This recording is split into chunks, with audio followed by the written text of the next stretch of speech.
Hello and welcome to Who Corner to Corner podcast. My name's Geoff, and if you've listened to us before, you'll know the drill. I'm Geoff, he's Paul. We host Who Corner to Corner podcast. If you haven't listened to us before, I'm Geoff, he's Paul, and we host Who Corner to Corner podcast. And where have you been? Exactly. Where have you been? Why haven't you listened to us before? Well, what's wrong with you? Really, if you haven't listened before, we're a Doctor Who podcast, and we talk about Doctor Who. We review episodes, new and old, and sometimes we talk to other fans in our Meet the Whovians series. Yeah. Sometimes we talk to cast from the show. Sometimes we talk to behind the camera talent. Sometimes we talk to book authors. Talk to all sorts of people, really, don't we? Mate, we do. When you think about it, you think about the people we've had on magazine editors. Yep, we had Darren Scott from SFX on quite recently, talking to us about his Doctor Who obsessions, which was brilliant. Yeah. So we love Doctor Who, and Colin Baker. Yeah, we've had a Doctor himself. We've had Ace. We've had Swarm. As well, so all sorts of people. So directors, so producers. Check out our back catalogue of episodes if you haven't before. And tonight, this is a new episode in what we're calling our Essential series, where we are looking at some of our favourite episodes from each Doctor. And it's nothing to do with filling airtime between now and November when when the show returns. Nothing like that at all. No, that's too deep for us anyway. To be honest, we're not that clever. Yeah, we don't plan that far in advance. But there will be episodes weekly from us with all sorts of different topics. So tonight we're going to look at rain, wind or shine. Yeah, unless sorry, mate, I just had to add that in there. You did. I know you'd already started speaking, but I just had to put that in just in case it was bad weather and people think we're not available. We're totally available. What if you had no power? Or no internet. Yeah, this is true. We'd find a way. We would do smoke signals or something. So restore the telegraph. Yeah. God, that'd be interminable, wouldn't it? Yeah, God, imagine the whole show in Morse code. I mean, we'd have to learn it first. One thing. Who knows what we'd be saying? Dash dot. How dare Probably you? got that wrong. Yeah, sorry. So tonight we're looking at our favourite 12th Doctor episodes. So these are the ones that we feel are the essential ones for the Doctor, and that doesn't necessarily mean that they are the main ones for their story arc or anything like that. They're just ones that we particularly like and feel give a good flavour for a specific Doctor. So we've also done the 13th Doctor, and we've done the 11th Doctor, and now we've gone back up and gone to the 12th Doctor. Because why do these things in order, Geoff? That's just boring. Yeah. We could have started at 1 and gone right through to 15. Yeah, we could have possibly, because it would probably take us that long to get through them all, to be honest. Yeah. Maybe we could tie it in with Shooty's debut. So I'm going to hand straight over to you, Paul, to go in at number 5 with your 12th Doctor essential list. Right. I knew you were going to do this. I just knew. And I've right. You should know by now, right, that I look at these slightly differently to you, because the essential things for me is not necessarily my favourite, right? Actually, I think these are the ones that are essential if you want to get a gist of what this Doctor's you're about. Approaching them in a different way to the way I just described. I stick to my guns, mate. That's you just do your favourites. That's fine. That's okay. That's cool. This is the format. I'm happy with that. It's not. Whose idea was the format anyway, mate? Was it yours or was it someone on Twitter? Yes, it was mine. Yes, and I decide what it's gonna be. All right, Governor. All right. Yeah. Anyway, no, it's fine. It's fine. I'm totally cool with it. Okay, so. On that note, my number 5, if you like, because we are going to pick our 5, if you like, essentials / favourites.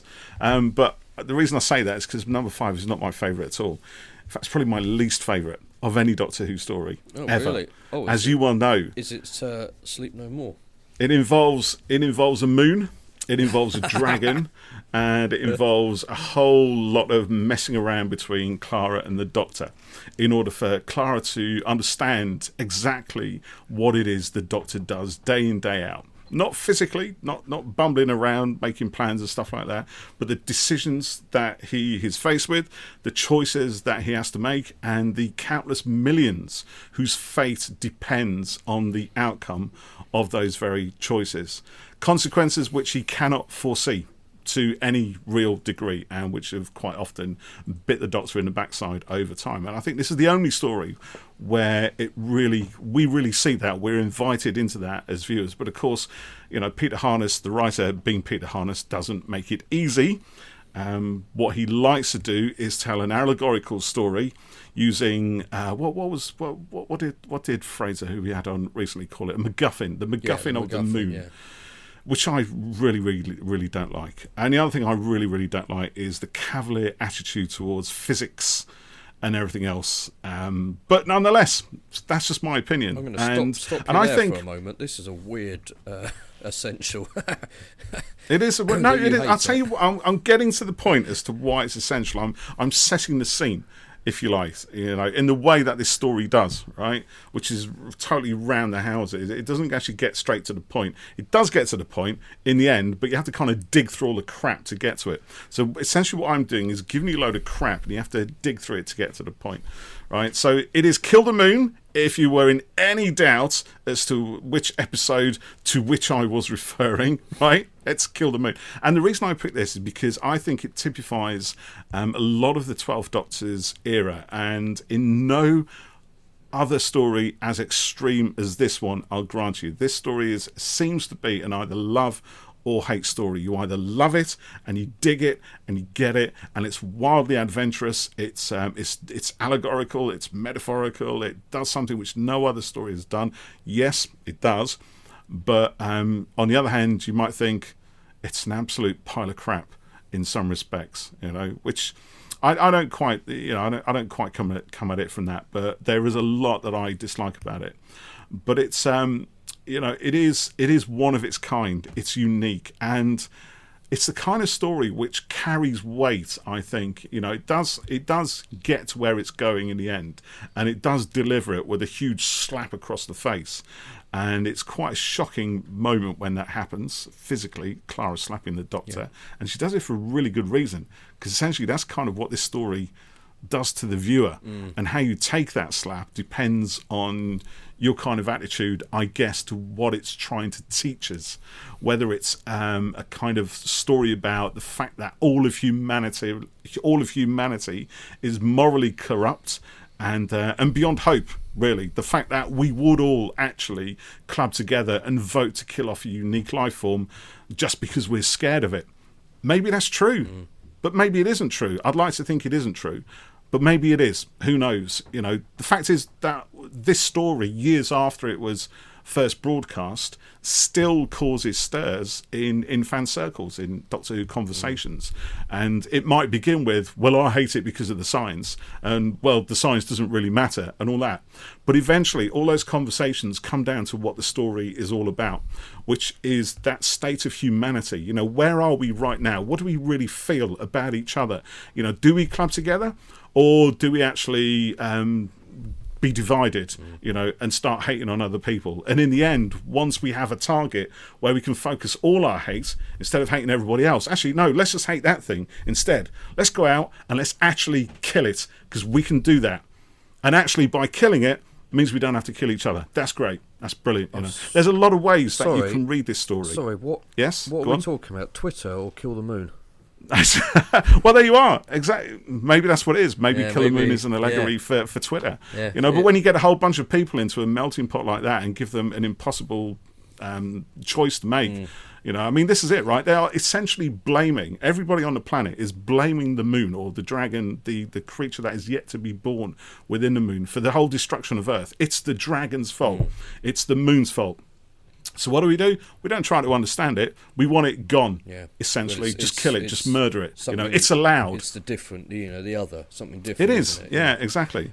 So that's what the story's about, and the way it treats it is incredible. It really is. I just don't like it. That's the thing. But if you're going to watch any 12th Doctor story, I think you have to watch this. And you have to make your own mind up as to whether you like it, whether you enjoy it, whether you get what it's about, or whether you get something else from it. That's the same with any episode. Someone's favourite will be something that doesn't work for someone else.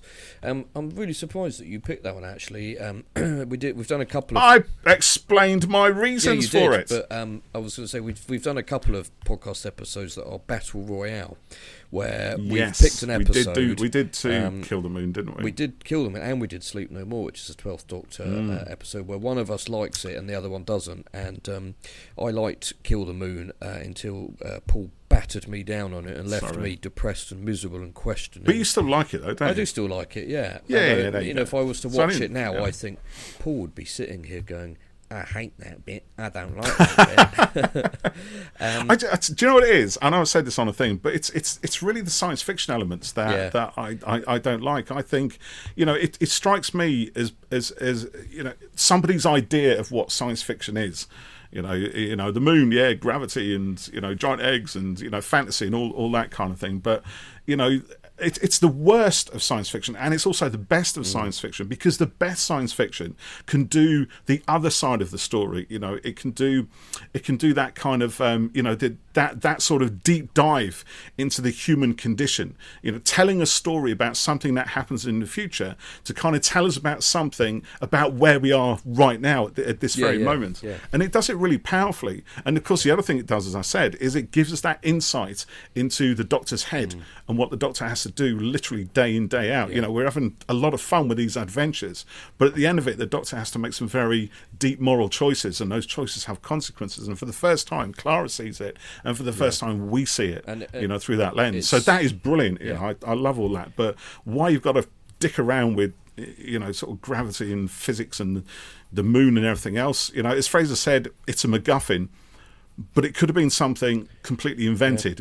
I don't think it would change our feelings towards it. You know, it's like, you're right. You know, I'm going to write sci-fi and I'm going to turn the moon into a giant egg because that'd be a right laugh. You know, they could have. It just annoys me. It puts something in the way of me understanding the story, of getting to the truth of it, I think, and that's why I dislike it. Yeah, it don't bother me. No, because you don't care about those because I'm simple. They could have done it on a smaller scale. I suppose they could have been stuck in a power plant. I don't know. I think it has to be big scale. You know, I can see that's probably the biggest. Yes, but maybe it was the wrong sort of big to do. You know, perhaps, but it's quite an important one in the sort of Dr. Clara type thing. You know, and her seeing what it means to sort of be in the Doctor's shoes, and sort of shows a bit of you know, his kind of callous side, you know, where he just drops her there, you know, and does a runner, and he's got a reason. Although we do see a bit of that in Deep Breath as well, don't we? Exactly. There's a moment where he does that. It's almost like a forewarning of what this Doctor could easily be like, and we see that realised here. And he's done it with, you know, what he feels is good reason, but, you know, it's still a bit of a dick move to have done it. But yeah, we did the Battle Royale episode, so if you're on the fence about Kill the Moon, check it out. Check it out. Yes. See what you think. Okay, that's an. Come on then, Geoff. What's your number 5? I've done mine. That's it. So done with. I'm going to go with. These are in no particular order. I'm going to go with Listen, because. No, you go for this one. It's a really blue light in my face. Yeah. I think it's a great episode. It's about. Well, it's kind of about fear, really, isn't it? And not you know, and using it as sort of a superpower to not be afraid of things, and you know, conquering the stuff that scares you, whether it might be a monster under the bed or, you know, whatever it might be. You know, you can kind of apply it to anything in life, really, in some ways. And it was quite an important episode, really, for showing again Clara's importance to the Doctor, because when she was in Series 7 with Matt's 11th Doctor, she ended up jumping into his time stream and getting splintered across all of the Doctor's you know, past lives, and helping in pivotal moments, some, you know, episodes that we knew and some bits that we didn't, and stuff like that. There's a whole big finish series waiting for Jenna to come and tell more. She's busy at the moment. Yeah, she seems to have endless work going on. She's in a lot of stuff, which is great. And this one sort of features Clara talking to what I thought was, and I think it's quite clear it is, the Doctor as a little boy, a young'un, whether it's you know a well, now looking at it, is it an early regeneration, or first Doctor young, doesn't really matter. But she sort of imparts these bits of wisdom to him, which he then kind of takes with him, and it's an episode that it's quite an odd one, isn't it? It's another sort of Moffat that's a bit unlike anything else. He's done that a lot actually with his stuff, hasn't he? Thinking about it with Blink and Hellbent and stuff, and this one it's got a really terrifying bit. They end up going to like an orphanage, don't they? I can't remember off the top of my head why they go there. Is Danny Pink's I haven't seen this one for quite a while actually. I can't remember. Is it him when he's young, or his ancestor? He's not his ancestor. Is someone in the future when it's future a future descendant. Future descendant. Right? That's it. A future descendant when they're young, and they go to this orphanage or clone. Yeah, because there's a few things like don't they meet? It's very ambiguous. There's a lot of ambiguity in the story. They meet a future descendant of Danny Pink on a ship, don't they, and stuff, and anyway, they go to this home. You meant to tell me you didn't watch this before you started talking about it? No. And why do we need to do something like that? I watched it 10 years ago. That's enough, isn't it? I've watched this one a number of times over the years, but when you get old, and also when there is so much of the stuff, I can't remember every single. Kids falling off. I can't remember every beat of every episode. No. They go to the home, and there's quite a nice bit near the beginning where the Doctor talks to the night watchman, and he's got a cup of coffee in it, do you remember? And he's saying, there's something here, there's something that's going on, sort of thing. And then the coffee cup disappears, and the guy's a bit freaked out by it, and then it cuts to the Doctor drinking it as he walks down the corridor, which I thought was quite funny. They kind of played a lot of gags that. Like that. But then there's a really terrifying bit where the kid says there's something under the bed, and the blanket starts rising, it's a brilliant sequence. Even the Doctor is scared. Don't turn around, don't look at it, and it's a great episode for sort of a bit more diving into to Clara as well as the Doctor, and sort of giving a bit of a foundation for why the character of the Doctor does what they do. I would throw that in there for a bit of a spooky, sort of unsettling thing. It's a good one. So that's one of mine. I think I like about that story, and again, it's a long time since I've seen it actually. I've got to be in the right mood for this one, but it's actually the whole ambiguity of it. Actually, I kind of like that. It's down to you to kind of make sense of the story in some ways. There's a lot of ways that you could read it. You say that it is clear that it's the Doctor's, as a young'un, and I think it is. I think it's reasonably clear, but it's never fully confirmed, is it? Yeah, actually, we're sort of led along a path, and the only real sort of conclusion. I don't know if we're kind of fooled into thinking it's the Doctor, or whether it really is. I've just looked it up quickly, and it was young Danny that they visit in the orphanage, but he goes by the name Rupert. It's a young. He's called Rupert. Yeah, that's when the thing comes up out of that's it. The bed, and then they do end up in the future. Clara's underneath the bed of what we think is the young Doctor. Right? Yeah, that's it. She's and in that way, she's become the thing that we fear under the bed. Yeah, right. So that monster that we daren't look under, the thing when we're a kid, we know is always there, and it somehow represents all our fears. Yeah. And I kind of read it as in the Doctor's sense. It's Clara represents the Doctor's future, and she knows about his future, and that could be she knows how terrible the Doctor can be, and by terrible I mean almost like a godlike figure who can sort of destroy planets and make or break civilizations, all that stuff that was kind of built up with the Russell T Davies, Stephen Moffat era of the Doctor being some kind of destroyer of worlds, and actually Seventh Doctor to a degree as well. She knows about all the terrible things that will happen. She also knows about all the good things, but as a young kid the Doctor is scared of all the bad stuff, and And knowing what you would do, what you could do as an adult, that you could push a button and whole races could be destroyed because you've got no other choice. Doesn't matter. The fact that you could do that is in some ways terrifying. But again, it's all that's the kind of allegory, if you like, isn't it? It's never fully explained; it's inferred, and maybe that's just one way of reading it. There's a lot of other readings, and I think actually this kind of storytelling device where we're not just telling, we are telling stories on the surface, but there are a lot of deeper layers to all of them. There's lots of different interpretations. I think that's a hallmark, particularly of this era of Doctor Who, of the 12th Doctor. Every story has multiple readings available to it. Yeah, it does. Yeah.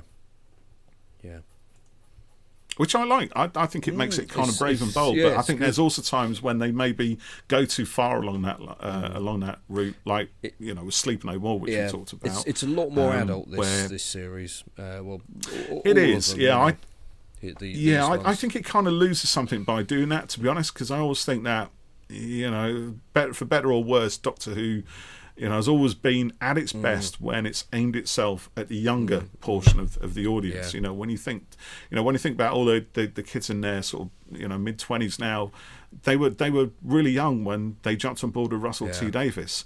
Maybe sort of 7 or 8, 9, 10, and look on those years as being the best. And for me, it's Tom Baker and Peter Davison. For you, Sylvester McCoy. Those are the years that grabbed us in.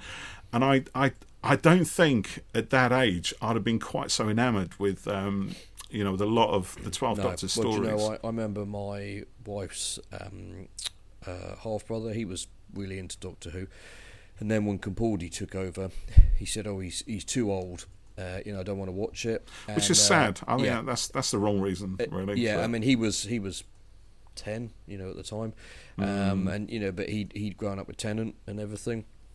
Or more so Matt Smith, and he was a bit too young for Capaldi's kind of that darkness that it had in it, which is a shame because there's so many great episodes, but it sort of lost some of the sort of family appeal to it in some ways, I think. Yeah, I think that's sad that should be because Peter Capaldi's an older Doctor. Exactly. It's a shame because he does have a lot of fun. But bear in mind, I'm talking about a young kid's view on it here, and I could kind of see where he's coming from. But I remember saying to him, "Oh, you're missing out. It's really good." There's a lot of good stuff in there. So, what would be your number 4? Well, my number 4, actually, on the back of that, segues quite nicely, actually, because it's Freya's first Doctor Who story, if you like. And we say, I just said this about young people perhaps not jumping on, or children specifically not jumping on, perhaps during Series 8 or 9. Freya wouldn't have done. She told me that. Once when she got around to watching them, she didn't get on with any of them particularly at all. I think some bits she liked, others she didn't. But her first Doctor Who story was the pilot. She was not even 10 years old. She was just towards the end of being 9, so like 9 3/4.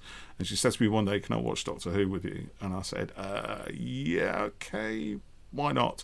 Not knowing really what it's going to be about because Series 8 and 9 had been quite intense, and I wasn't sure what the pilot was going to be, and I thought, well, okay, she'll either like it or they won't. She'll either be terrified for life and scarred for life, or she'll be cool with it, And far be it from me as a responsible father to deny her that experience. So I said, yeah, of course, can. So she sat with me and watched the pilot as it was transmitted, and she loved it, and it did. And the thing is, And it's a really happy coincidence in a way because the pilot was clearly written as almost like a reboot of the Capaldi years. It's like, okay, we've done all the series stuff now. Let's go back to being Doctor Who and having some fun. There are some nice little continuity references there, which obviously Freya didn't get at the time, but it didn't stop me jumping up and pointing to them like, there's a picture of River Song, there's a picture of Susan, his granddaughter, there's the jar full of Sonics, and there's the TARDIS and a rug, and the whole thing looks a bit like Sharda, Professor Chronotis's study in Sharda. And it was great, and it was a gay storyline as well, which she always appreciates, which is good. And it was intelligently done, and then of course we get Bill Potts, right, who is so different from Clara. Clara is the most important person in the universe. The Doctor at one point literally can't exist without her.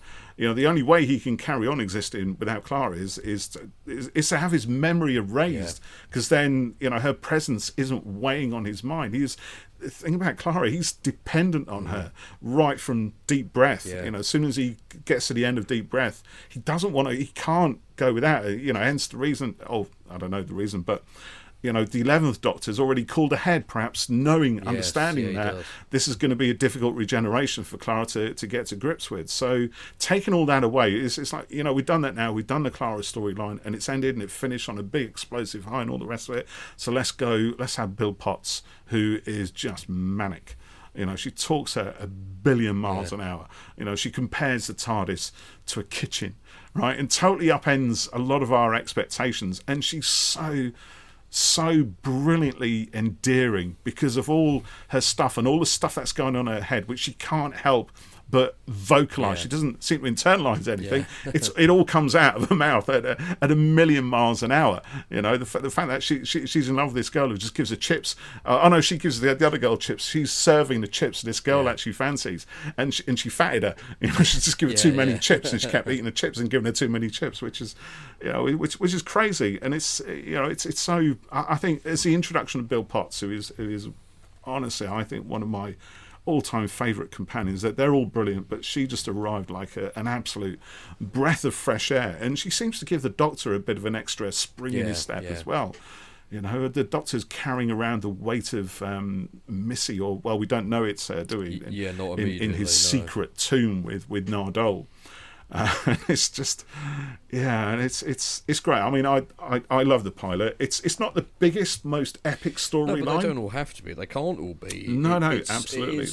It's great fun, that one. It's really kind of dynamically shot. There's some really kind of fun bits in it. It's a bit. They end up in Australia briefly, don't they? At one point, and then there's a bit of hopping around and stuff, and the things in the puddles as well, isn't it? What is it? It is in the puddles, isn't it? Is it a puddle? Yeah, is it? There's another Moffat, taking something every day and turning it. Yeah, it is. Yeah. Well, the puddle or the water is the life form, isn't it? Yeah. That kind of takes on this sort of human aspect in order to entrap Bill at first, but then has more human kind of feelings towards her. It doesn't pay off right there at the pilot. No, but it pays off at the end of the series. Yes, it does, doesn't it? When Bill, the resurrected Bill, kind of flies off into the universe with her girlfriend. That's right. Yeah, they do. Yeah. So remember, it took a little while for it to pay off, didn't it? Yeah. Okay. So come on in. What's yours? My number What's your 4, next one? I'm going to go in here with Last Christmas, I think. Because I said this before. Last Christmas is an episode that I still can't believe went out on Christmas Day. It is an astonishing episode in terms of the whole thing, the layers to it, the fact that it's bloody terrifying, that it's got Santa, hooting around in it, and then it's got quite an emotional ending as well, because it was supposed to be Jenna's departure, and then she changed her mind and didn't want to go. Hurrah! But it's just it's sort of like Aliens meets Inception meets The Matrix, slashed in with Santa Claus the movie. It's and elves, yeah. It's absolutely crazy. But it's so good. And you go back to what you said earlier about quite a lot of layers in some of this. So they end up on a Arctic base or something, don't they, in the North Pole or something like that, and the people have been got by dream crabs, aren't they? Which are sort of like, they look face huggers. Well, they look like face huggers, kind of mixed with like walnut shells on your head, sort of thing. And then as it progresses, the Doctor and Clara start getting caught by them, don't they? And then you start to not be sure what sort of, don't know what's real and what isn't real. Layer of sleep, dream crabs, isn't it? That's what they're called. Dream crabs. Yeah, you don't know whether the Doctor's dreaming about the situation, or whether he's then or whether it's Clara dreaming or whether it's a dream within a dream, or it's all a bit complicated. And but it's all of those things, isn't it? It is all of those things. It's dreams rather than dreams. It's fictions within fiction. I mean, the whole metafictional aspect of that is massive, because the whole thing was kind of dreamt, or one of the guy's dreams is because she was watching Alien. Right? She was watching Alien. She's got the list, and she's got that image in her.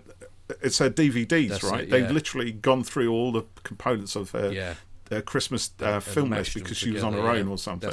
Dream crabs somehow locked onto her, and they're all part of this mass hallucination thing. It's genuinely creepy and just so well structured. And then at the end, everything kind of gets sorted out. They fly the sleigh, don't they? It's really, they have to. It's really episode. Cheesy, but we're going to get back to that shortly as well. Okay. We're going to have lots more sleigh flying to come. So they started to I think Moffat said it was getting harder and harder to shoehorn the Christmas element in, and I think that whilst it works in Last Christmas, you can tell he's gone, oh God, we've got to get Santa in here somehow, and it works within the sort of dreamlike scenario of it, but you can kind of see. I imagine when Chibnall was told you don't have to do a Christmas one, he thought, thank God for that. Sigh of relief. We'll just have some fireworks and it's New Year. You can do anything with New Year's. And then at the end of Last Christmas, Clara sort of says she wants to go, doesn't she? And the doctor he then visits her when she's older, and Jenna's in a load of aged makeup and stuff, and it's quite tender, isn't it? And there's a bit of a parallel between the way someone pointed this out online, that she held the 11th Doctor's hand when he was aged and sitting in his chair at the end of his days in now the Doctor's now he does it to her, and then forgive me, I can't remember the exact play out of everything, but she says, I don't want to go, and I don't want to stop this, and I can't remember how he kind of reverts it, but anyway, they go, he goes back, doesn't he, and she's young,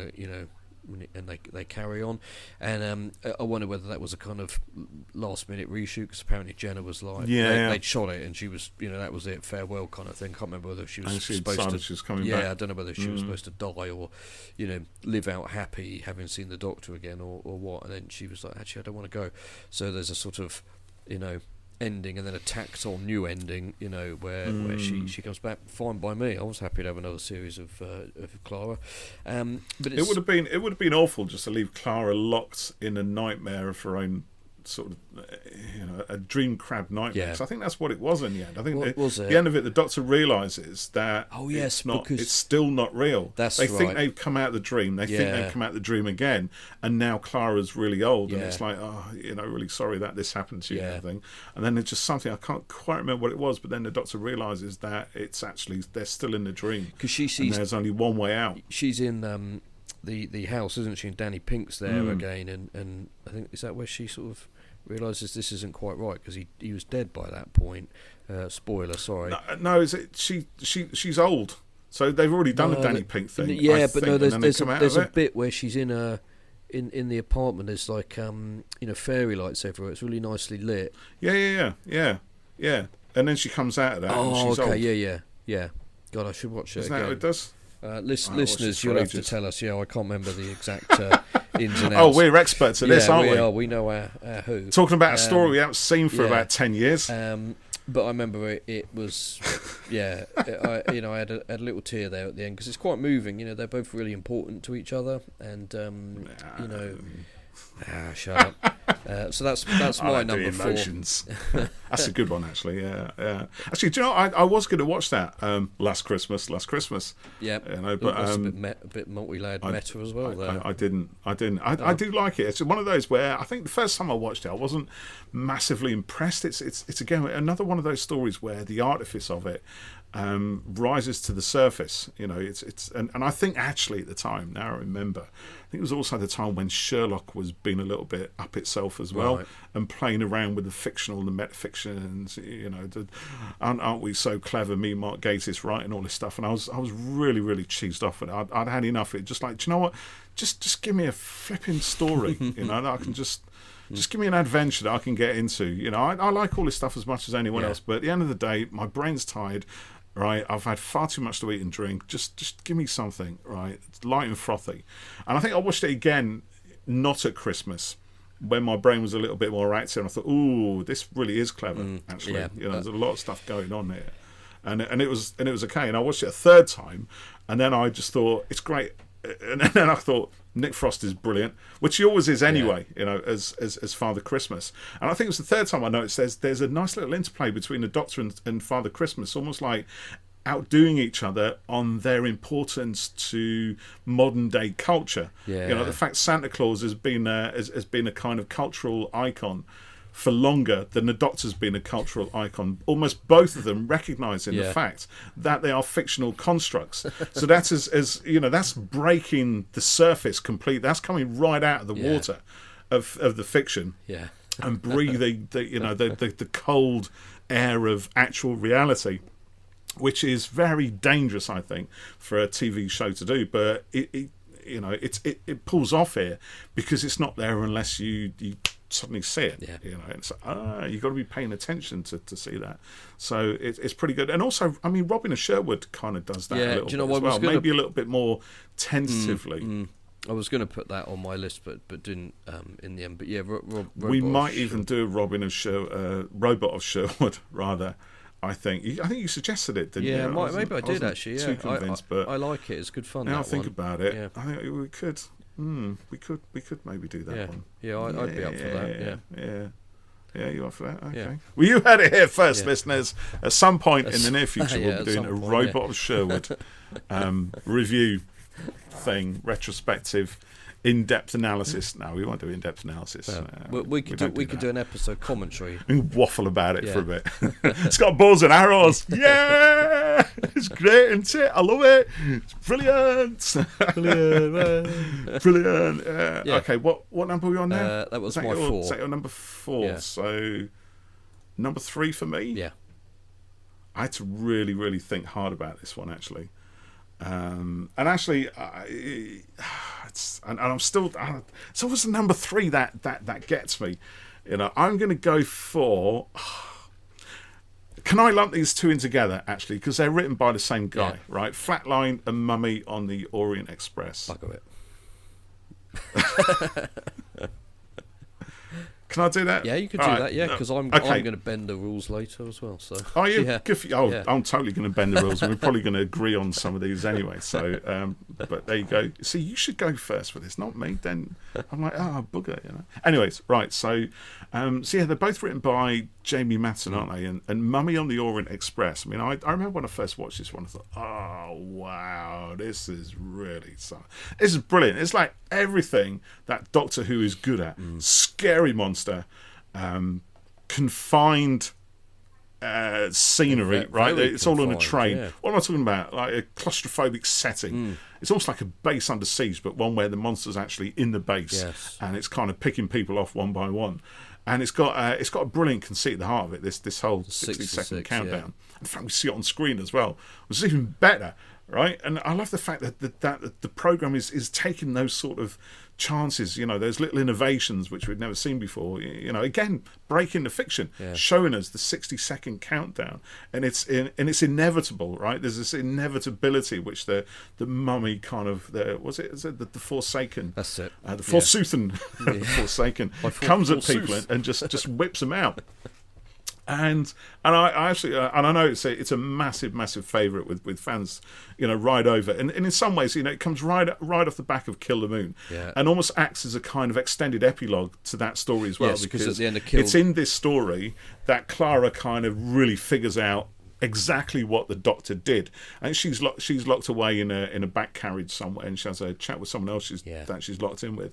And through that conversation, and through the sort of interrogation that the other person sort of says to her, why did he do that, and what did you feel? She comes to realise that's exactly why the Doctor did it, because now she understands what he does, and it's part of her kind of almost like like being groomed to be the Doctor. As we saw play out then in Flatline, even more so, where she actually got to be the Doctor. I just want to make a quick aside here, because at the end of Kill the Moon, they have their great big bust up, don't they? And she sort of leaves, and you think that's it. And then for the week after that, there was no Clara in any trailers. It was Mummy on the Orient Express. You saw the Doctor in his tux and stuff, and they actually played it like she'd gone, and they kind of kept it. I don't remember, to be honest. Kept it secret, and then Mummy on the Orient Express, of course, starts with them stepping off the TARDIS together, and just getting on with it. And there's a brief mention of oh yeah, we had that argument, now we're okay again. And it was a little bit of a shame that they could maybe have done an episode where she wasn't in it or something, or they had to, something happened, they had to kind of work at getting back together again. Wait, you actually want an episode without Clara? No, she'd have to be in it. You sure about that? But Doctor Who is it's 12 episodes. You wouldn't waste an episode on something like that, not really. So whilst the repairing of things between them is off screen, it's it works, it's fine, but I did although technically we did get an episode without Clara in it. Well, I was going to say we did get one later, a bit later on. So it's fine, so it doesn't bother me, so carry on. I've forgotten exactly where I was now. Anyway, so blah blah. Yeah, I did like it the first time round, and it plays out nicely. It's full of all the great Doctor Who stuff. It's it kind of justifies Kill the Moon in a way, sort of explains it. For those of us who are kind of too stupid to get past the science and everything else, and which is me, obviously, because I still can't, right? And it's got that wonderful conceit of the Orient Express in the future. And another thing it pulls out as well is the 12th Doctor's kind of weird obsession with the military, which I don't fully understand in this. He sort of takes it out on Danny Pink a bit or something, and I don't get it here. And it's the only sour note of this story. I think the second or third time I watched it, I thought, maybe it's not as good as I thought it was. I mean, there are some ridiculous plot holes in there, which it just kind of glanced past. Okay, so if that what it's in one of my darkest moments. It must have been after I've watched it a few times, and I thought to myself, the Doctor's only the cleverest person in this train because everyone else is too bloody stupid, and it's almost like they're too stupid, right? But then that's a key thing of Doctor. That's been the case in Doctor Who and from also, way past. So how would you react sort of if you had a mummy stalking at you and you only had 66 but seconds? They can't see it until it's coming at them. That's true. That's the thing, is it? It might just be a made-up thing. Yeah. Really, it's another sort of ambiguity, which is as the terror increases and the body count racks up, people start to believe more as it goes. And the Doctor's there getting angry with people and then abandoning them again, and then sort of, leading them along and interviewing people and calling them stupid and everything else. He sort of goes through the range. The 12th Doctor, is a very angry Doctor, but also can be one of the most benevolent and kindest, most compassionate of Doctors. And he swings between this spectrum like a dial on drugs or something. But that makes it captivating. If there's one thing that is common throughout all of the 12th Doctor stories, that Peter Capaldi is absolutely stunning from beginning to end. Brilliant. You could throw anything at him, and I think that's part of why these stories are so challenging, because the writers are really pushing Capaldi where they know he can go, where they know he's going to give his best, and obviously to try and inject something new into the Doctor Who formula, because there are times when it is starting to feel like a formula, and there's times when it's starting to feel like a formula that is being pushed into some really difficult spaces. But throughout all of those, whether you go along with those and enjoy it, or whether you don't quite enjoy it quite so much, nonetheless, Capaldi is there steering that ship and driving every story with energy. For me, that's kind of the case with any episode of the show, because even if one doesn't quite click with me as much as the one before or the one after or whatever, there's always something to enjoy, and it's more often than not, well, always, it's the lead actors' performances, so yeah, that's that. I know what you're saying, and the Doctor is clearly the pivotal role within his stories. It's called Doctor Who, But having said that, I mean, I can think of a few stories where it felt as though Tom Baker was just kind of dialing it in, and how the performance would very much depend on the mood he was in on the day, and maybe to some degree John Pertwee. Actually, you look at some of John Pertwee's stories, and he does seem a little bit short and abrupt, and whether that's, but again, it's a brilliance of these actors. You don't know whether that's actually because that's them on the day, or whether that's just how they, all decided they were going to play it. That's the tone. It's brilliant. It's good. But I think some of the later, Tom Baker in something like The Horns of Nimon, for example, doesn't feel as engaged. Throughout some of season 18, perhaps he doesn't feel like he's quite there. With season 18, it works because his sort of distance and aloofness actually gives a kind of sobriety to his Doctor that hadn't been present, and it all kind of foreshadows his impending doom at the end of Legopolis. But in season 17, it's just like they're all out on the piss, and let's just get the show done, and then we go back out on the piss. And then you've got people like Lala Ward who's trying to really do their best with it all, and just, that is what it is. But I could be totally wrong. Sometimes that's how it feels. Yeah. But yes. Anyway, back to the more recent present. So I did say I was going to include Flatline in this, but as we've already talked about Flatline previously, let's knock it on the head, and I'll stick with Mummy on the Orient Express. Okay. Well, my 3 was going to be Flatline. So I won't talk about it too much, and especially as you were going to double it up in your slot there. But Flatline is kind of Clara Who in this one, Dr. Clara, isn't it? The Doctor gets trapped in a shrunken TARDIS, and Clara has to go and kind of save the day, and they discover people are being sort of flattened, aren't they? Flattened. They've been flattened. Turned into 2 dimensions. Put into graffiti. 2-dimensional people. Yeah. And it's a really clever concept for a villain, an alien. And Jenna really gets to shine in this one, and I love the stuff of the Doctor in the mini TARDIS with his hand coming out like Thing, with a TARDIS shell. It's quite good fun. So there's some sort of slightly sort of scary moments in this, and some nice humour as well. And Capaldi has quite a good mini Doctor speech, at the end when he comes to save the day.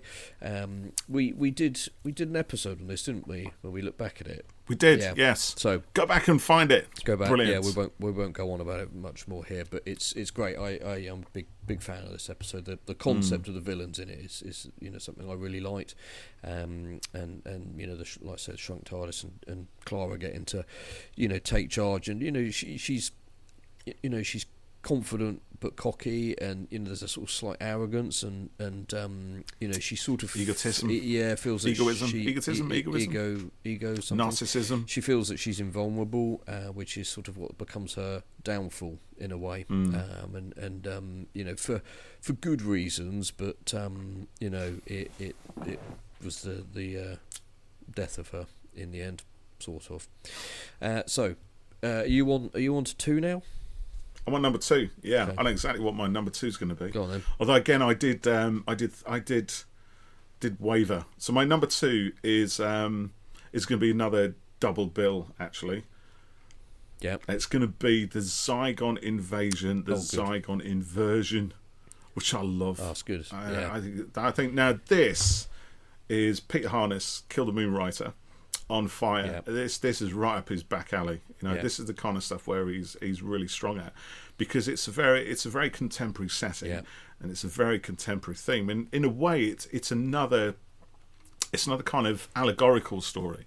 It's telling us all about kind of xenophobia and war and terrorism and the military and all kinds of stuff. And it's really relevant. I watched this one again quite recently, and it's quite flipping scary. Oh, it's very.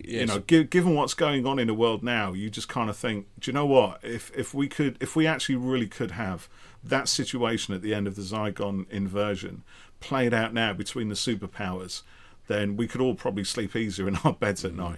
And the bloodshed and everything, just wake up and just realise how just fucking stupid it all is. And it's all typified in that speech that the Doctor gives at the end of the Zygon inversion, the second part of this. It's 10-minute monologue. It is. I was thinking about that today because I was going to include these episodes in. The main plot is that the shape-shifting Zygons have sort of infiltrated. They're living on Earth, aren't they? They're cohabiting. Yeah, There's been a cohabitation agreement following the Zygon presence in Day the Doctor. And it's all kind of above board, but then there's a few of them who are sort of essentially tired of living in the shadows, aren't they? And they're kind of a they're a terror cell, basically, right? They're a splinter cell. They're a bunch of they're also, they are like fanatical Zygons, right? Who for some reason Bonnie, the sort of leader of these who ends up taking on Clara's form, decides that these are going to be her instruments of war. Yeah. And they're going to kill all the humans, and all the Zygons are going to be there. But it's a futile war because there's what is it? It's like 20 million Zygons living on the planet, but there's 8 billion humans. They're ridiculously outnumbered. Yeah. And yes, they've got some technology, but they're not going to win this war. They've got some nice things that they can do, some mind tricks and mind games, and it's a cracking good story because you've got all that war stuff on the one hand, and you have that massively impassioned speech at the end of it, which I think really is the first full Capaldi 12th Doctor speech that we get. And I remember watching this the first time I watched this. Again, in those days, I had to watch Doctor Who on my own because my wife wasn't watching it and my kids weren't watching it. This is pre-season 10, so Freya wasn't watching it then either. So I watched this on my own. And I thought, oh my goodness, man! This seemed to me, this is Peter Capaldi's moment. That Doctor-defining moment. And it's not so much the content of the speech. The words are fine. They're very heartfelt. They're written from feeling, and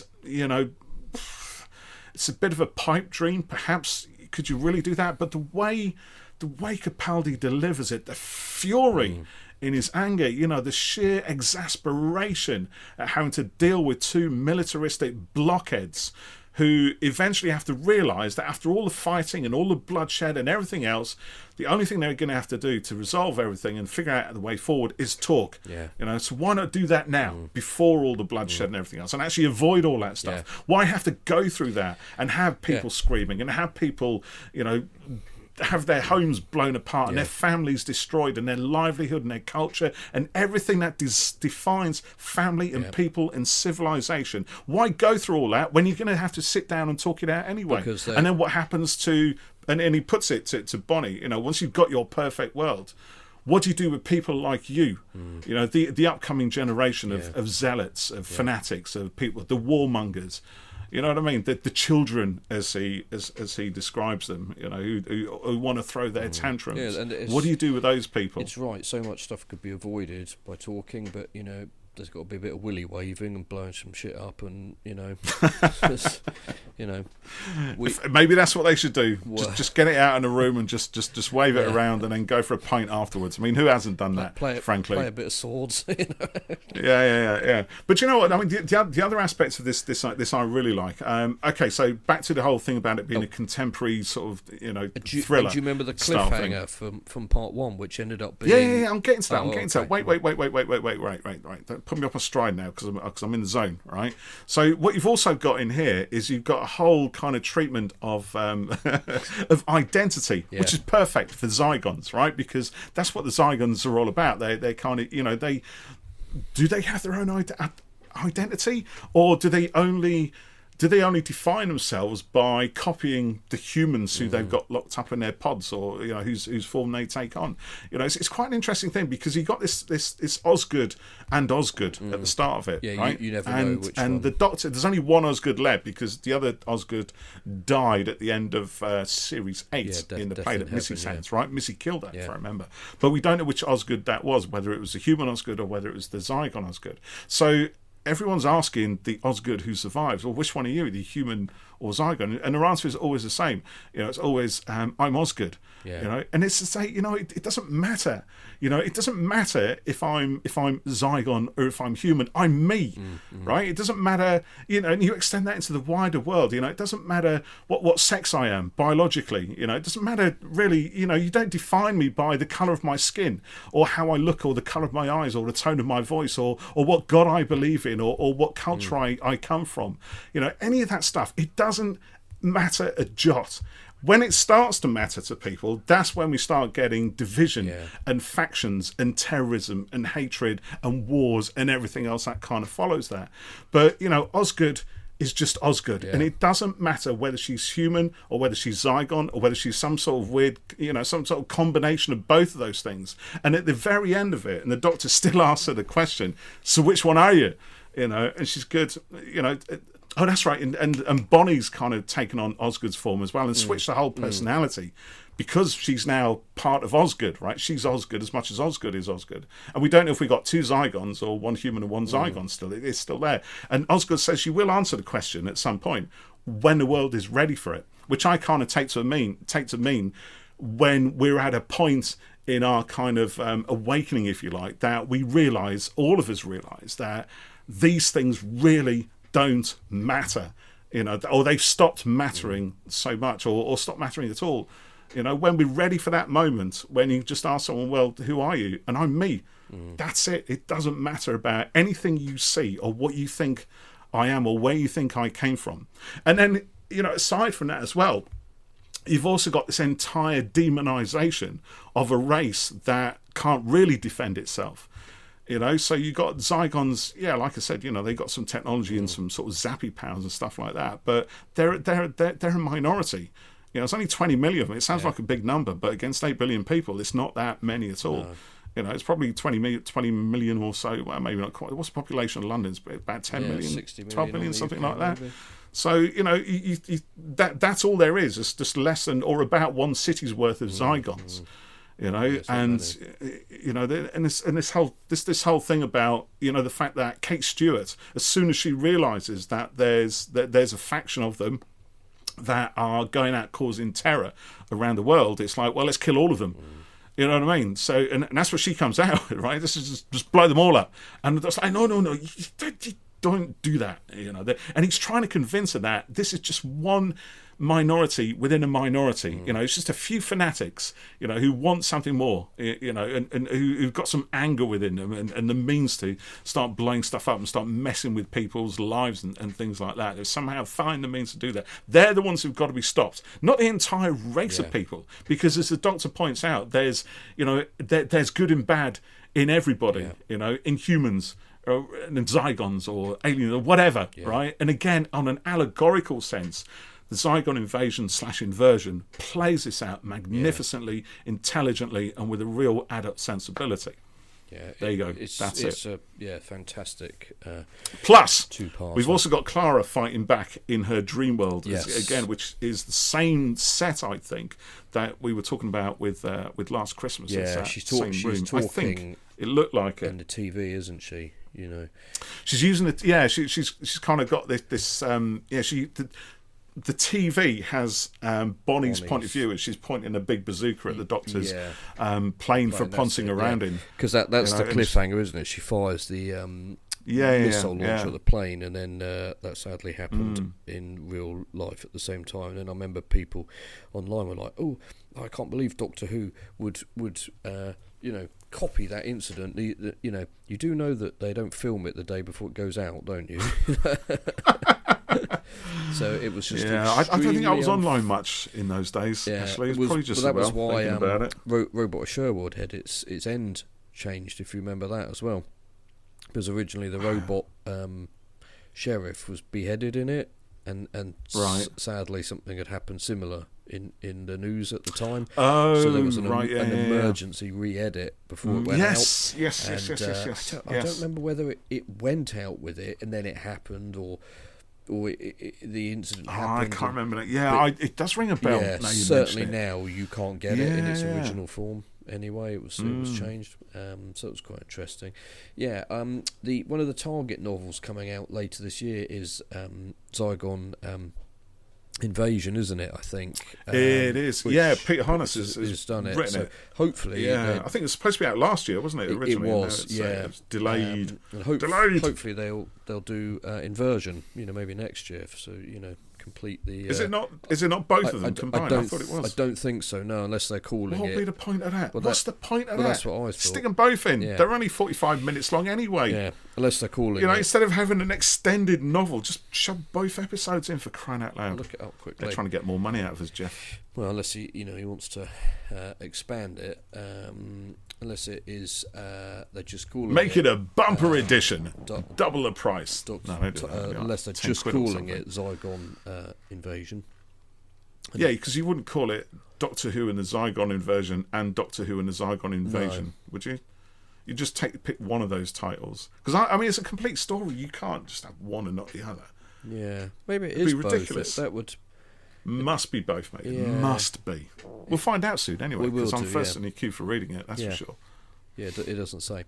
So my number 2 is going to be The Magician's Apprentice / The Witch's Familiar, which is I the was season hoping you were going to 9, go for this one, because I was going to choose it. It's a cracking Dalek adventure. And the first time we've seen Davros since the end of Series 4 as well. Yeah, and true. There's a sort of. So if you don't know, the Magician's Apprentice is obviously sort of the junior, and the Witch's Familiar was the sort of pet that a witch would supposedly have, a cat or frog or whatever, that was kind of their, junior, I guess, in a way. And so I think in some ways this kind of, this naming obviously refers to Clara, with both the Doctor and Missy, and the Doctor and Missy to each other as well, and so and also I guess you can see it with Davros as well, because there's quite a bit of enriching of things between the Doctor and Davros, isn't there? There's a really kind of quite sort of bizarrely moving conversation between them, and Davros opens his eyes, doesn't he? And for all these years we thought he just had sort of black patches where they used Holes. to be, and the blue thing there, but Moffat's like, no, he's got eyes and they're here, but then of course there was a bit of a consternation about that, wasn't there? I think. Yeah, I remember people unsurprisingly quite happy people about didn't like it, but then he betrays the Doctor, doesn't he? He wants to take his regeneration energy for his own benefit, and then he never trust he gets the Doctor, the sort of snaky tentacle things come down and ensnare him, don't they? Sucking all his regeneration energy out of him. And you've got the bad guy that's made up of snakes. Can't remember his name, and he glides around, doesn't he? He's got an odd name, and they can't remember it. It was on the tip of my tongue just a second ago when you said I've got it in the back of my head, but I can't remember. And you've got that bonkers beginning where the Doctor has gone back to the, I don't know, whatever century, and he's isolating from people and stuff, isn't he? And and then he rides a tank into to the battle tournament playing guitar. Yeah, on his guitar, on his axe, and he's playing. Is it Pretty Woman when he's singing about Clara and stuff? And it's been a while, mate. It's totally crazy. But really good fun, and is this when he starts calling himself Dr. Disco and wearing Sonic it's shades? His kind of midlife crisis, isn't it? I think season 9 starts with the Doctor having a bit of a moment, well, bit of a midlife it starts thing. quite light, doesn't it, and ends like completely. Well, it starts the opposite. light for the Doctor's perspective, I think, Yeah. from the other side of the story, from Clara's side of the story, because this is where she meets Missy. Yeah, she ends up being right? taken to a Scarrow, She has doesn't to. she? With it's this one which starts with all the planes suspended in the sky, right? Yes, that's it. And unit called and in. there's that bit where Missy's head pops out of a monitor. Why? It's so stupid. But she Because why not? Hey Missy, she does, doesn't she? So yeah, silly, but you know. I'm still trying to think of that guy's name. I'm not going to look it up. I'm going to see if I can remember it. No, I'm trying not to. He's made of all the snakes, and he glides around on the floor, which is quite cool. And Clara and Missy end up. They sort of team up. They become the Doctor and companion, don't they? And Missy almost foreshadowing the end of this series to a degree. And Missy keeps on about, I'll tie you up and poke you with a stick and stuff like that, and torture you and things. And then you got the bit where the Doctor sits in, is it Davros's chair, and he confronts all the Daleks. Kind of wheels around the place. Yeah, and he's sort of taking the piss out of them, and then he produces a cup of tea, doesn't he? And then he says, "Did you wonder where I got it from? Don't worry about that." And it's such a Moffat thing to be like, "Oh, we'll just put out a cup of tea," Yeah, and it's a bit cheeky, really. It is a bit, and you could be a kick in the arse for anyone who likes the fiction of these things. Yes, I suppose. Whereas I kind of found it quite amusing, and I wasn't so sure. Yeah, that's fair enough. I do like this story though. I think you're talking about. So it's the full double. Oh, part, the whole right? thing. The Magician's Apprentice it's a and massive, Witch is Familiar. Adventure here. It's really good. Yeah, it is good. I mean, on the one hand as well, the recreation of 1960s style Scarrow is superb. Oh yeah, it's great. Yeah, it's just brilliant to have the Daleks back in a Dalek city that looks like it did in the Hartnell days, and we have those sort of silver Daleks that they had in the Chase and what have you. We got all kinds of Daleks as well, haven't we? Yeah, there's quite a few. Almost like of them. Asylum. There seems to be some sort of hierarchy within them as well, which I think Moffat was quite into. And I think also you're right, I think this story's main strength is the conversation between Davros and the Doctor. And it's quite hypnotic. It is. To kind of watch. And it's almost like Clara and Missy is sort of being the B plot. Yeah, they are. Right, to a degree. And then, of course, towards the end, it all sort of comes together. Yeah, the bits with Davros, it's quite lengthy, actually, as a sort of chunk of that episode. And it's them, just talking. But that's always been good. In the Davros stories, it's always been a highlight. Tom Baker and Davros with Michael Wisher in Genesis of the Daleks. Even Peter Davison, Terry Malloy, Colin Baker, Terry Malloy. I think Sylvester McCoy talks to a very unhinged Davros and sort of rages and rants at him in Remembrance, and we don't get much of him really in Journey's End. He's a prisoner of the Daleks, isn't he? We don't seem to have that interplay with him and the 10th Doctor. No. He's in fact, there's a really good interplay between Davros and Sarah Jane in there, which I felt was quite emotional. So it's not really until we get to this one that we have that full on 20-minute between them. He's definitely been underused in the revival, and I think we've seen him since then, haven't we? No, I was really hoping that he. I've talked before about my entirely fictionalised mythical plan for Chibnall's third Dalek story, and I'd sort of hoped that he was going to bring Davros back in that, and that would have been quite something to see. But obviously things didn't kind of go that way in the end. So yeah, maybe he'll come back with Shooty. That'd be good. Who knows? Who knows? Maybe it will. But the other thing I like about this as well is the fact that we get another of Moffat's obsessions, which is getting inside the Dalek. And literally, that's what we have in Asylum of the Daleks. We've got their kind of madness, if you like, their insanity. Yeah. And we've also got the view from inside the Dalek. So we have Clara, or one of Clara's splinters, right? Yeah, Oswald, the first time we meet her.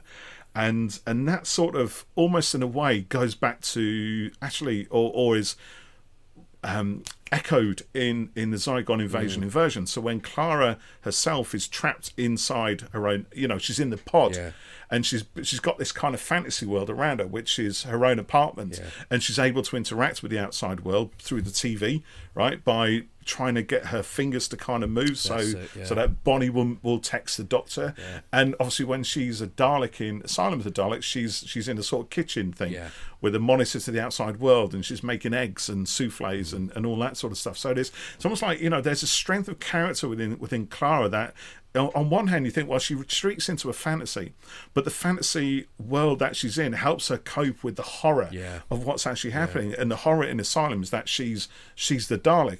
Now, when we get to the Witch's Familiar, right, then she is literally inside the Dalek, and it's a terrifying place. And Jenna Coleman brings that terror. And of course, Missy is the one who got her in there, and we don't really know what Missy's motives are. So for all we know, right, and it seems to be going that way, is that Missy could have tricked Clara to being inside the Dalek and imprison her in that casing forever.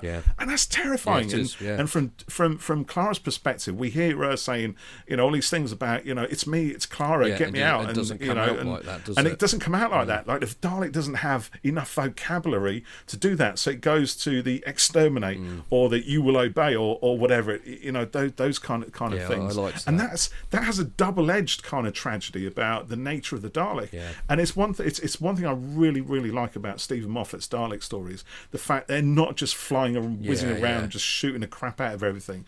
There is some sort of exploration as to the psychology and the physicality of them. What is it that actually makes a Dalek?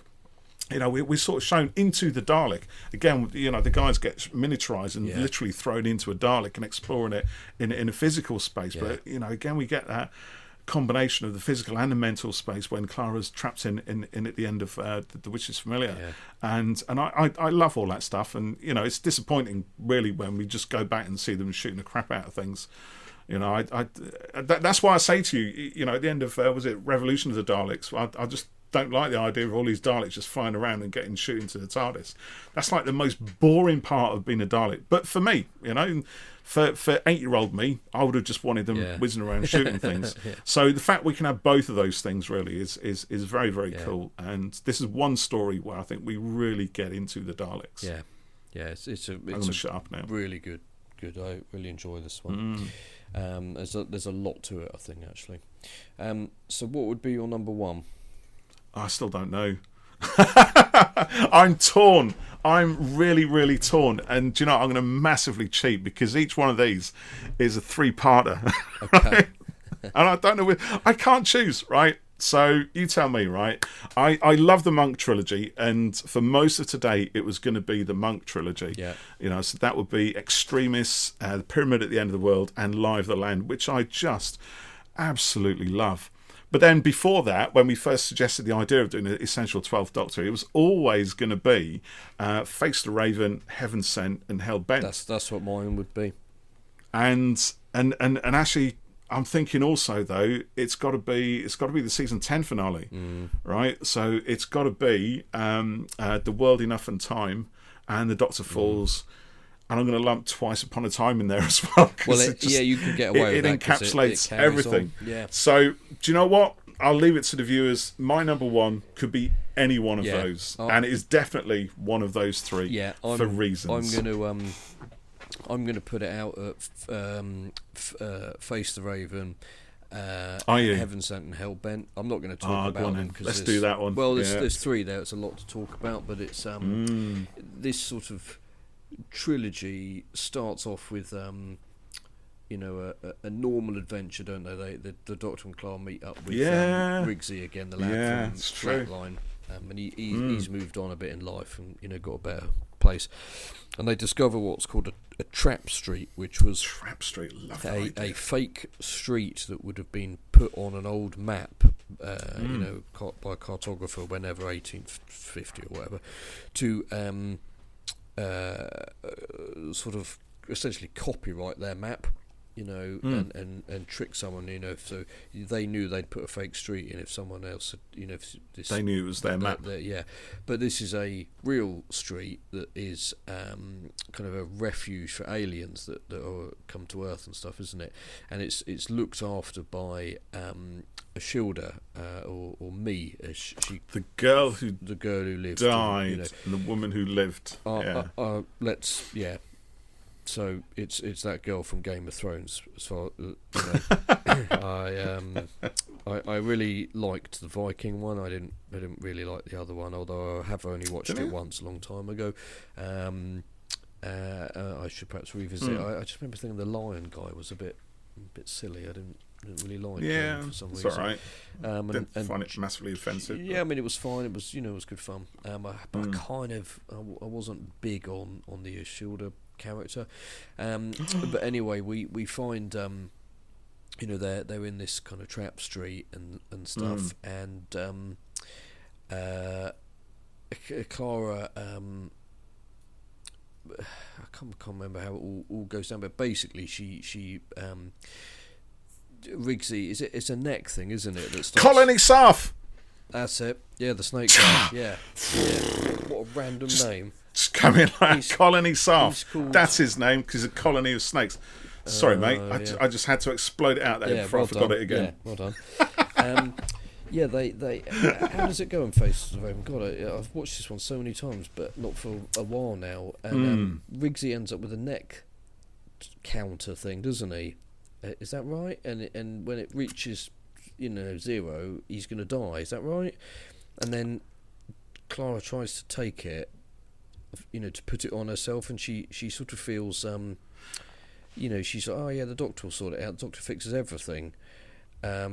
But he can't. Yeah. Is that right? Yeah. Riggsy's marked for death by some spiritual thing that is manifested by it's embodied a neck by tattoo, this isn't raven. It? Yeah. It's like a death mark, isn't it? It's that kind of thing. Yeah. And she, Clara's arrogance. Yeah, she takes it off. That's right, because you can pass it to someone, can't you? But you can't. Yeah. And so she's doing a good thing, but thinking, the doctor can sort this out. Sort it out. And he can't. Yeah. But he takes one look and he's horrified. Yeah. And angry at what she's done. Yeah, and it's awful, isn't it? And she has to sort of accept that, this is it. And she walks down to the street and, the raven flies at her and, she takes the hit and collapses on the street. Beautiful and the doctor is... he's not happy. Let's say that. No, he's not happy at all because the whole thing was put there for him. It was a trap for him, not Clara. The Time Lords set this up because they were terrified about this prophecy of the hybrid, which was kind of floating through the whole series. What was it? Don't know. It's a self-fulfilling prophecy. That's what it is, right? The Time Lord's terror of it creates the thing itself. Right. And it doesn't matter almost what you call it. It's just this, just this meeting of events that is going to decide somebody's fate. And from what they can see, the whole thing about this thing, it basically destroys the Time Lords, or changes their society to such a degree that those who have control of it, i.e. Rassilon, will be, that control is going to be ripped away from them. They won't be in charge anymore. Basically, the Time Lords will not be the big power. At best, at worst, they're going to be completely wiped out. So they think the Doctor is the hybrid, and they kind of create they create him as a hybrid by trying to stop him becoming that. By basically putting him in this trap. So he's raging at Clara. Raging at the Time Lords because of Clara's death. Then they stick him in a confession dial for billions of years, which just makes him even more determined. Yeah. So when he comes out, he kicks the arse out of him. Yeah. So he banishes Rassilon. So Rassilon has no more power. He's not in charge of the hybrids. And then the prophecy of the hybrid and what he'll do, i.e., take Rassilon out of the equation, change their power structure, has actually come to pass. Yes. Yeah. At least that's how I read it. Yeah. Okay. I remember being a bit vague about what the hybrid was supposed to be. But it is, though. Again, I think there's probably different ways of maybe reading it. But that's my thread through the whole thing. He has the confession dial, doesn't he? Or Missy's got it at the beginning of the season. Missy has it in The Magician's Apprentice. And what does she say? Whichever one's first. It'll open at she has a phrase, and she'll open it. I can't remember. I can't remember what she's. Moment of need or something like that, and that's when he ends up in it, doesn't he? Which is Heaven Sent, isn't it? And then he's trapped in this sort of time loop type thing, isn't he? And he's been stalked by what's it called, the Veil? The Veil, sort of horrible looking white cloaked thing. Yeah. And we could do an episode on this at some point. It's an astonishing piece of TV that's essentially Peter Capaldi on his own, single-hander. It's never been done before in the history of Doctor Who. Rarely, what an episode! And he's there's a is it crystal diamond wall that's going to stop him. If he can break it, he can get out, and he punches it, doesn't he? Once or twice, and then the veil gets him, and he sort of and then he's back in the transmate, isn't he? 'Cause he's locked in that transmate. So every time he dies, he's rejuvenated through that. And each cycle, he manages to plant something that will help his next cycle through. Because he starts it with no memory of what's happened. But eventually comes to figure things out. And it's almost like, I always look at it as like playing what was that game from Myst? Do you remember? Did you ever play that? Myst. MYST. Brilliant. Yeah. It's basically a puzzle game, a bit like that, where you're literally just alone on an island and have to figure out what's going on and how to get the next bit. And it's almost like you do it through repeated plays almost. You could spend hours on it and not get anything. Yeah. But you maybe solve one small part of a puzzle. So the next time you go into it, you pick up from where that puzzle left off, and you're like, and that opens another thing. And it's all cyclical. And that's how I sort of look at Heaven Sent is a bit like the Doctor leaving himself little puzzles to figure out. Yeah. So the next time he's around, he can build on it and eventually figure out what he needs to do. And he does that each time. After how many goes, we don't know. Billion, but eventually gets to the point where he realises he's got to punch. He punches through. Starts punching through this diamond wall, and then eventually, so many times afterwards, it's going to take him millions and millions of goes to get this right, which is kind of crazy when you think about it. The determination he's got there, and to obviously to get out of it, but exact revenge for Clara. And then, like you said, he goes to Gallifrey, doesn't he? And he kicks a load of Time Lord ass, but then he goes back and uses, I can't remember what they call it, but he saves Clara the moment before the Raven hits her, doesn't he? And her heart stops her heart or holds her in that moment of time before so she she's dies, alive, but she's only got like one heartbeat left or something, and then there's sort of resolution with the hybrid and stuff, and then it ends. Sort of. What were you going to say? It's all right. No, go on. Well, it ends. It's such a painful ending, isn't it?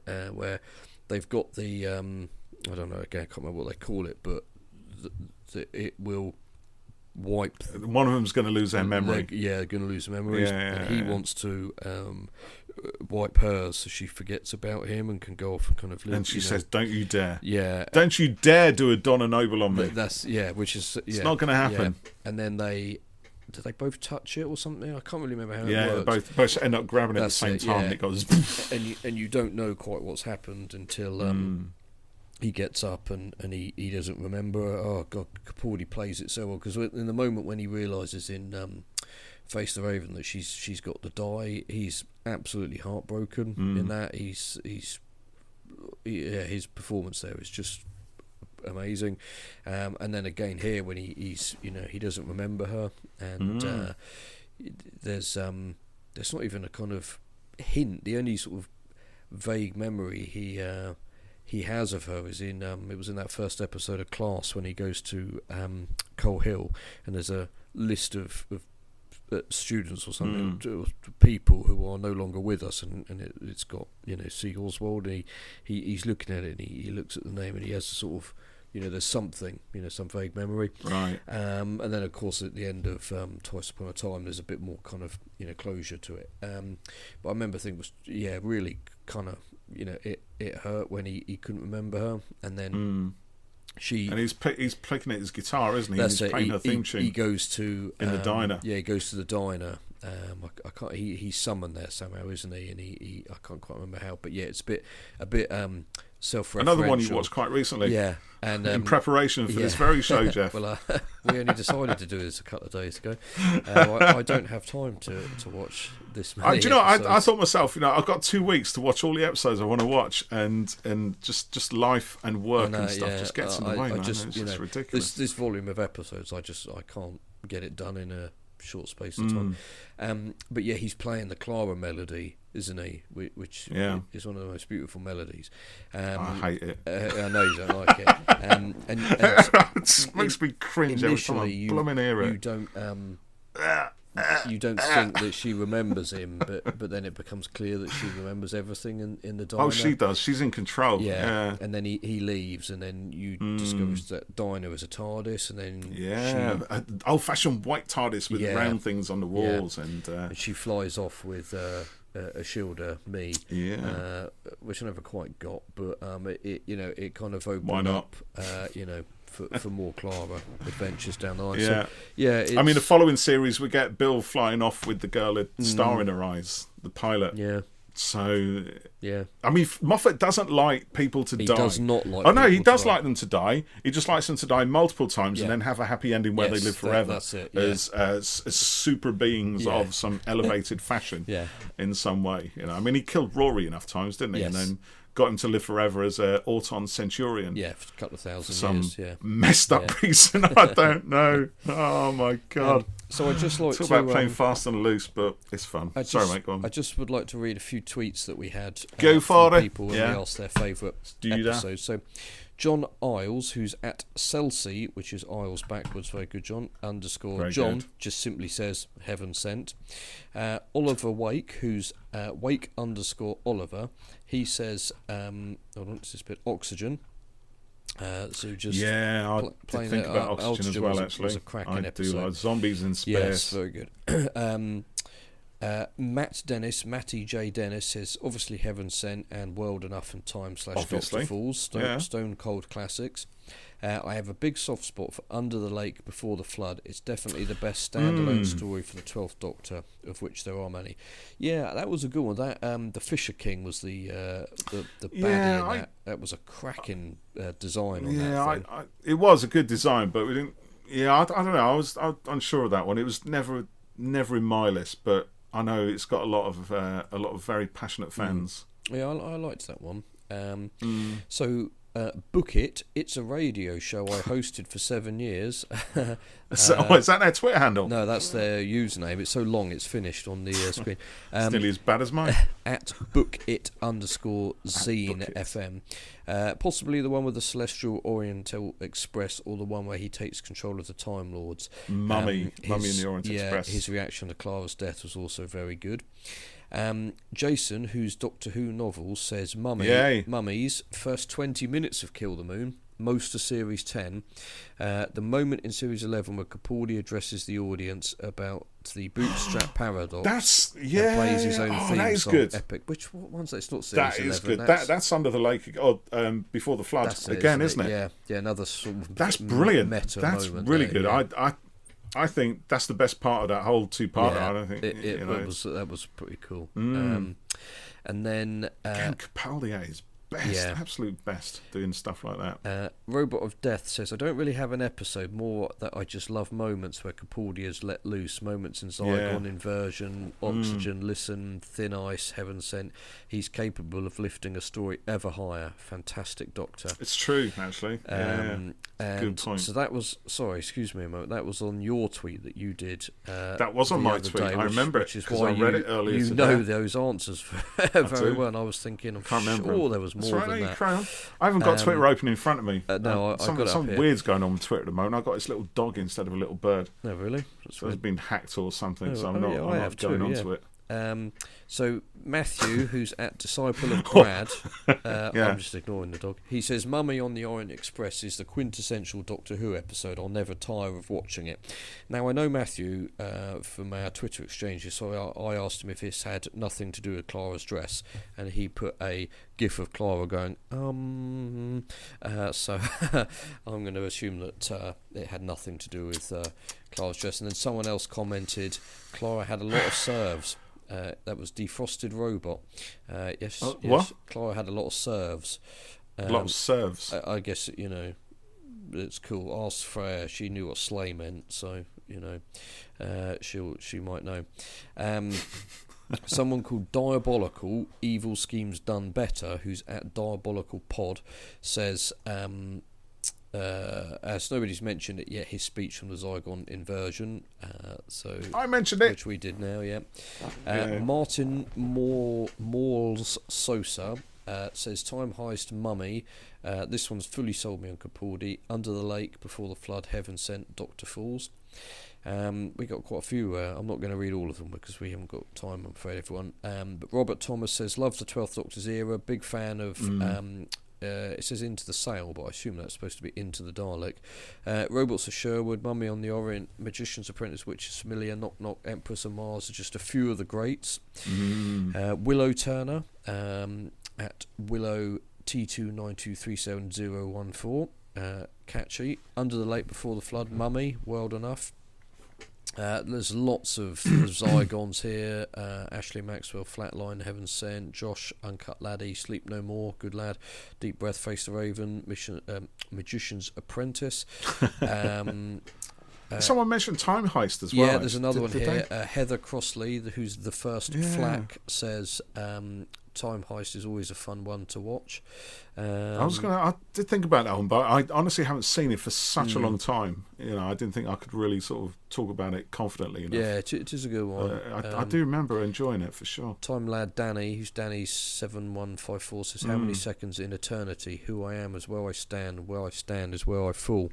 And then I'm just going to hop over to James H has Thin Ice, Flatline and Husbands of River Song would be my choice. And Mike Honor says, this is one of my favourite eras, one of my favourite Doctors. I'll allow myself 3 episodes per season. Into the Dalek, Listen, Flatline, Magician's Apprentice, Under the Lake, Heaven Sent, Thin Ice, World Enough and Time, The Doctor Falls. And 3 specials for good measure: Last Christmas, Husbands of River Song and Twice Upon a Time are all fabulous for me. Mike, that's some impressive rule bending there, and we'll allow all of it. We'll totally allow it. So it's you can have all worth of bending that. the rules for him, I think. Can I just read one from Yes. Facebook, actually, was just because we've had quite a few on this one as well, actually. A lot of them do mirror the same kind of story, so I'm not going to read those out, but we've got a couple of other ones here. Was it Chris Tal Holmes says, Eaters of Light is my favourite, but love all the episodes of Bill. Series 10 is one of my top faves. Loved Capaldi instantly with his classic vibe. Yeah, he's got that pertwee, like bouffant kind of style, isn't he? Very his Doctorish. Hair grew and grew and grew. It did. Yeah, gets more bouffant as we go. Yeah. And then also, again, we've got a few more, but I'll read this one as well, which is from John Cole on our Facebook page, who says also Jacob Dudman does a brilliant job as a 12th and 11th for Big Finish. Those are worth checking out. And of course, I saw that as a brilliant opportunity to shamelessly plug our interview with Bev Palmer, who played the Kira Sandstrom, the companion in Time in that. Jacks. Yeah. There you go. Good plug-in. Indeed. So yes. I'm on it, mate. Don't you worry. Oh yeah, I've got it all there. As usual. Wow. So that's our Essential 12th Doctor. Eps. Yeah. Hope you enjoyed it. Yeah, hope you enjoyed it. We'll do another one soon for 9 or 10 or maybe a classic Doctor. Before we go, I just want to say that we've had a number of DMs on Facebook and on Twitter as well, and some tweets in general, just to say from people that who found us recently and that they've really been enjoying the podcast and our general approach to things, and the fact that we quite like Doctor Who. So thank you, everyone. We sort of said this before as well, but to get messages like that. Paul and I are just 2 nerds talking about something that we love, and Avatar as well, and pretty much you too sometimes. We might get away without that. So shouldn't I? To have people,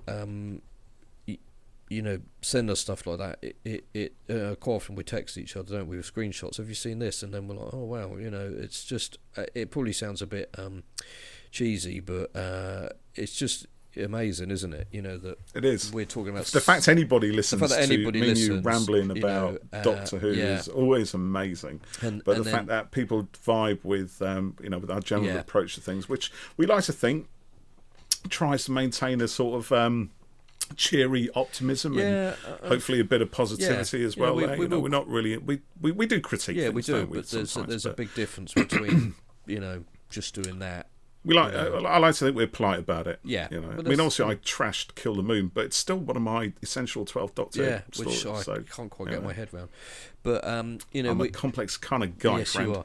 We had a couple of people say that you know, they particularly liked the fact that we were kind of 13th Doctor fans, and that they'd felt a bit sort of excluded from the fandom. Yeah, that was quite nice. For that, and you know, which was really nice to hear, and you know, also kind of, you know, made me a little bit. It's a shame in a way, though, that some people do feel excluded. You know, and I think that there's probably more people out there who, you know, like Who in general, but you know, perhaps particularly the 13th Doctor era, who stay silent, you know, about it. Just, you know, they don't kind of wade in on fear stuff. of being pounced on. Well, yeah, maybe the louder. You know, we've seen people out there. You know, to everyone who listens to us, and you know, old and new alike, and to the people who've, you know, done buy me a coffee donations for us, you know, that will help keep this going. You know, it's yeah, thank you. It's incredible. So hopefully, long may this continue. Yeah, because I got a big thank you from me as well. Yeah, I got to keep it going so I can talk about the next Avatar film. Oh God, we got a third one of those. Do you know? No, I promise you. Right, this is what we're going to do, and you heard it here, listeners. Right, I'm going to watch Way the Water.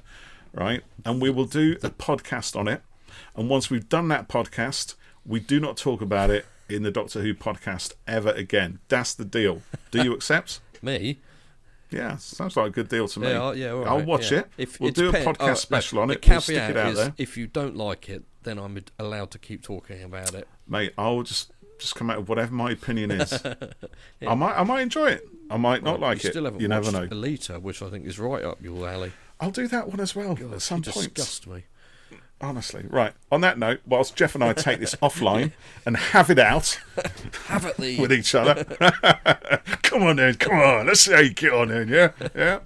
Listeners, thanks so much for abiding with us and in letting us indulge in our Essential 12th Doctor episodes. We hope you enjoyed this show, and we hope that you've vibed with a few of our suggestions. See, I'm using that word now, vibed. Yeah. I'm not sure if it's what the kids say, but I'm saying it. Someone now, yeah, probably. Oi, shut up. Behave. Anyway, thank you for listening, dear listeners, and for anyone watching us on YouTube, hi, please don't throw things, and we'll see you next time in whatever our next show is going to be. Be guaranteed it's going to be a lot of fun. That's for sure. Let's go planet.